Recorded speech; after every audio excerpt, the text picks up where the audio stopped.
গেল ৭ মে পাকিস্তানে হামলার মধ্য দিয়ে প্রতিবেশী দেশের সাথে সংঘাতে জড়ায় ভারত। ৪ দিনব্যাপী ওই সংঘাতে কপাল পড়ে ফ্রান্সের, যার নেপথ্যে রয়েছে চীন। কারণ ফ্রান্স থেকে কেনা ভারতের রাফায়েল যুদ্ধবিমান ভূপাতিত করে পাকিস্তানের কেনা অত্যাধুনিক চীনা যুদ্ধবিমান জেট-এনসি।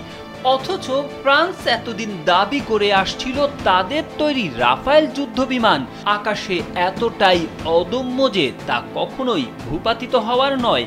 কিন্তু চীনা যুদ্ধবিমানের কারিশমায় বিশ্বব্যাপী সুনাম নষ্ট হয় রাফায়েল নির্মাতা ডসল্ট এভিয়েশনের।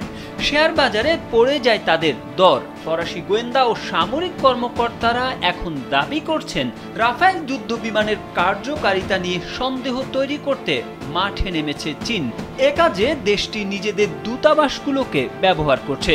রোববার বার্তা সংস্থা এপির কাছে ফরাসি কর্মকর্তারা অভিযোগ করেন রাফায়েল যুদ্ধবিমানের বিক্রি আটকানোর চেষ্টা করছে বেইজিং। জানা গেছে রাফায়েল কেনার জন্য অর্ডার দিয়েছিল ইন্দোনেশিয়া, কিন্তু এরই মধ্যে ইন্দোনেশিয়াকে চীন বলেছে তারা যেন এ বিমান না কেনে, যদিও এসব অভিযোগ অস্বীকার করেছে বেইজিং।